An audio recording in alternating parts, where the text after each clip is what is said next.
And so this is just an alternate street detail for the council's review and consideration, given the concern from the applicant and the testimony heard from the public. Planning and Zoning Commission did conduct a public hearing on the preliminary plat on February 24th, 2016, and they recommended approval with 3 conditions. Staff recommends that the council conduct the public hearing and, upon consideration of testimony presented, approve the preliminary plat with the following conditions, and they're all coming for Public Works. Like I mentioned before, that the utilities be extended to the northern subdivision boundary in Picabu Street. Developer shall verify that the proposed Picabu Street location is viable for future extension to the north, and that's thinking about the locations of those freshwater ponds. And the developer shall enter into a purchase agreement for the city to acquire Tract A for a future water booster station, or the developer shall increase the lot area to meet the minimum lot area requirement of the R1 zone prior to final plat. And the final recommended condition, that the Orchard Avenue right-of-way shall match the orchard dedication through Evergreen Hills development to the south of the proposed subdivision. So I think I'd mentioned this before, that within the current plat, there's currently this strip that's right in front of the Anderson property, which is here. And we're wanting the developer to dedicate that right-of-way. And we'd also need council's direction on the tree lawns within this area. As you can see, within the Evergreen Hills subdivision, you have the sidewalk right up against the curb, which is right up against the street. Topography is challenging here. It kind of goes straight up from the street. And so looking at our collector detail, I believe the minimum tree area width that staff's allowed to be reduced to is 5 feet. And so we would just want the council's acknowledgement that it would allow us to go down to pretty much 0 and just have the sidewalk right up against the curb entirely in front of the Anderson property. And then at some point we can transition to the north of that once the topography levels out. To include a tree lawn and our current collector detail for Orchard Avenue. So just wanted to make the council aware of that. But that concludes my presentation. I'd certainly be able to answer any questions that you might have. Any questions right this minute? I have a question right this minute because of the concern about the ponds. And on the second one that says the developer shall verify that the proposed Picabu Street location is viable for future extension. I know those ponds are a concern. I think they were concerned that the street might go through the ponds. So when you say viable, you mean it can do anything? It can go around? It can, what do you mean? That the road would, be able to extend to the north and veer off to the east and be able to miss those ponds in the low-lying areas. Okay. Yeah. John? Oh, yeah, you mentioned on the agreement that possible agreement between the city and the Picas, the 10-foot concrete or bike path on the south side. Correct.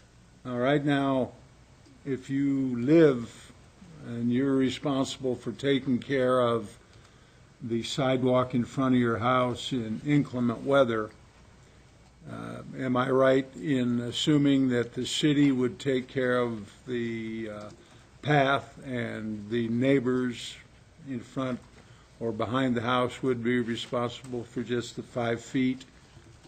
Yeah, Parks and Rec would be in charge of the pathway system, so they do actively plow or shovel all of our paths in town, and this would be part of the pathway system. So they would do the snow removal on that path, and they do work on the weekends as well. Okay. Thank you. Relative to collector street sizes, that swatch of orchard between the two highlands is still an old county road. Given that the developer would be responsible for his half of the road there, does that mean that the frontage would go back that 5 to 7 feet in order to accommodate from center width back to the edge to make for a 36-foot or 34-foot street?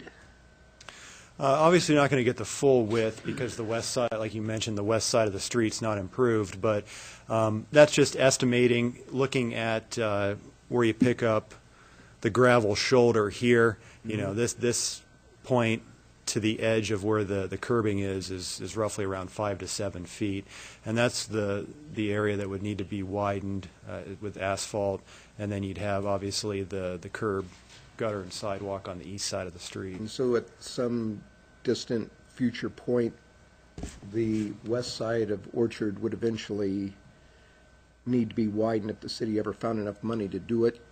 Yeah, it would either have to be a local improvement district or, you know, a capital project in public works, so. Okay. Walter? Mr. Mayor, a couple of questions for Mike. Mr. Parkland, the Parkland promoted. improvement. I'm promoted to mayor. For A now. moment you are. You're acting mayor. I trust you'll get paid for this hour appropriately. Mike, the Parkland dedication and the proposed improvements by the developer, what about irrigation for the seeded area? Developers typically are not responsible for that. The city, and as part of park development, does that, but we'd certainly, Parks and Rec director's here, so we could certainly address that question.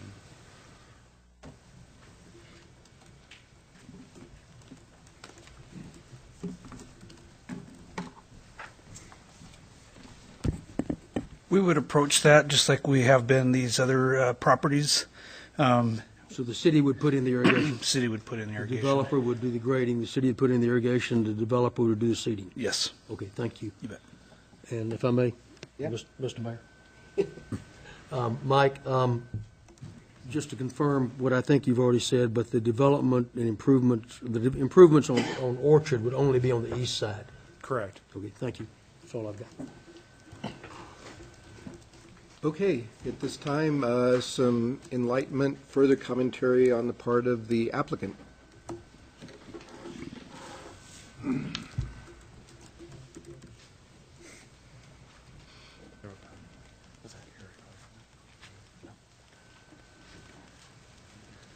Sorry. Hi, I'm Scott Becker with Hodge & Associates, 405 South Washington Street.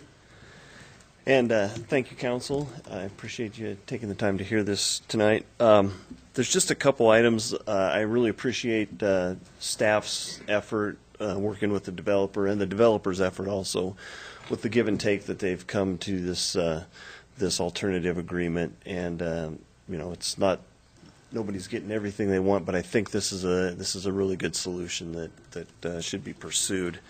There's a couple points I'd like to make though. We would like to see Lanny Lane be a 25-mile-an-hour, you know, maximum speed limit. I know most of the collectors are 30 mile per hour, but this is right in the residential area, and it would just be, I think, a better street and better for the community if we could keep that at 25. Another point is on Orchard Avenue on that east side on those improvements.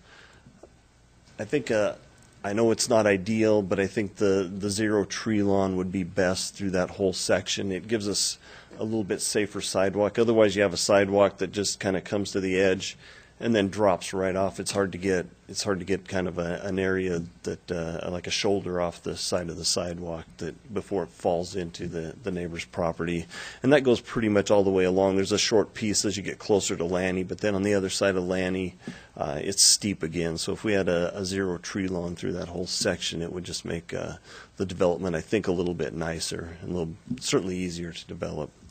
And then lastly, where Lanny Lane exists now is a rolled curb, and I know our standard now is to go with standing curb and gutter, but it would make, you know, it might look nicer if it is all rolled curb through that area, and I think that would be something else to consider when you look at this. But other than that, like I said, staff has done an absolute tough job working with the developer to come up with a good solution that I think works in this area. It's always good to step back and take a look at things from another perspective when you have all of the information. You know, when we're master planning, whether it's in my office or at the city, you know, we try to do the best we can, but we don't always have all of the facts. And then as soon as we have the facts, you know, we can come to a good solution. I guess one more point. Picabu Street does go north and about the ideal spot. If to get around those ponds, it can easily veer to the east, and there's the grade challenges there are under 10%. I think that makes it pretty palatable. I mean, if you just took a hard right and went real east, then yeah, you're getting up there pretty steep. But if you just kind of veer to the northeast, the grades work fine. So if you have any questions, I'd be glad to answer. Walter? Thank you. Question for Les, please. The comment, Les, regarding 25 miles an hour versus 30 miles an hour, we don't set speed limits based upon the classification, do we? It's based upon the street, the neighborhood, the traffic, et cetera? Yeah, and you're correct in that we do not, through a blanket process, set it based on the classification.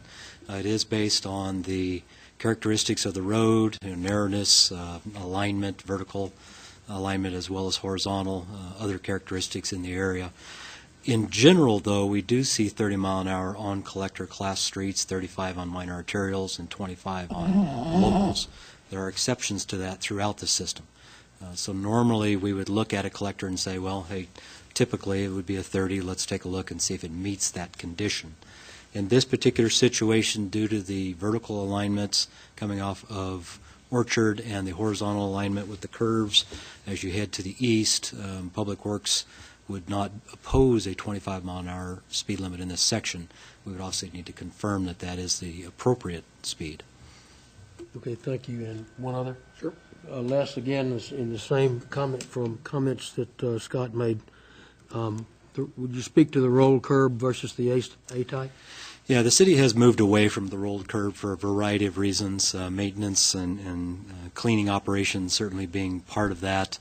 Also issues with folks using rolled curbs for driveway accesses where there are not driveways and damages to sidewalk that then occurs.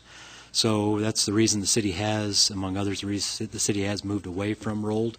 And in this case, what we would look to see is just a transition from a rolled to a vertical as you enter the development from the east. Thank you. Dan? Yeah, Walter kind of covered my question about the rolled curb. I was going to ask do we have examples of that transition? I mean, it's not something totally new. We've been doing. No, it's common. There are areas where vertical curbs existed, and then the rolled curbs came along in the 70s, so we transitioned that direction.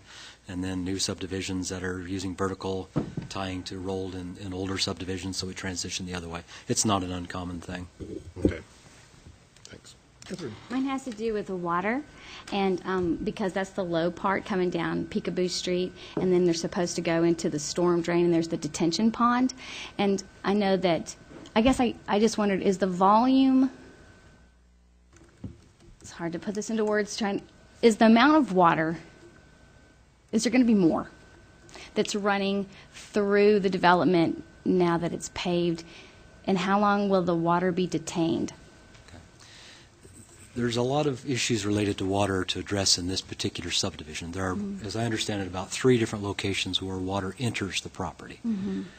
To the west, northwest corner, there's a drainage pipe that comes across the street from the existing development, so that'll have to be picked up and carried through the subdivision.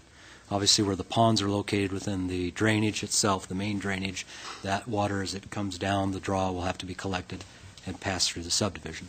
There's also an additional draw up to the northeast, much smaller, but there's some contribution there as well that'll have to be addressed if there's water coming into the back of those lots to tie into the system. Once you get into the subdivision, then you've collected all of that, plus you're collecting the water from the subdivision itself. That'll be managed through the collection piping, carried to the detention pond, and detention happening, and then conveyance to the south, as Mike has mentioned, on out of the Plat. As for the amount of time it is detained, that varies by site.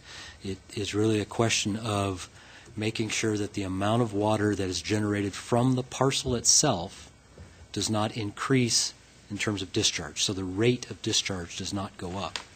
There is more water involved because you're now adding impervious surfaces in the form of street paving, sidewalks, rooftops. So that's why you have detention. So it holds that extra volume and then meters it out over time, and so that the rate of flow leaving the property does not increase. And then when it said, parkland / detention, Yes. and is it because it's park when it's not wet? No, they just, in this case, they just ended up being next to each other. Oh, okay. There's a parkland component that's roughly 12,000 feet of that 18,000-foot tract. The rest of that tract being the detention. Usually they're separated just because of the way the lots are laid out and the subdivisions are laid out. In this case, with the topography, the parkland that's seen, or the piece that seemed to work best for parkland happened to be right next to where the pond would be, so they just made it one tract. I'm going to have one more question about this. When the design of the detention pond is in there, will there be more swales and stuff to slow it down? Or, because what you're saying is we're not sure about how much water or the quantity? Well, the engineering firm, Scott, will be doing the calculations on what the pond sizing should be, how much runoff will occur, how much runoff is coming into the property from outside areas. So they will size the pond. We will check all their calculations to make sure that they're correct, the pond sizing is then correct. The layout and design of the pond itself, we've not seen. That's something that Scott needs to do, and that'll come in to us through the construction plans, assuming that the plat moves forward. Okay, thank you. Okay, thanks very much, Scott. Thank you very much.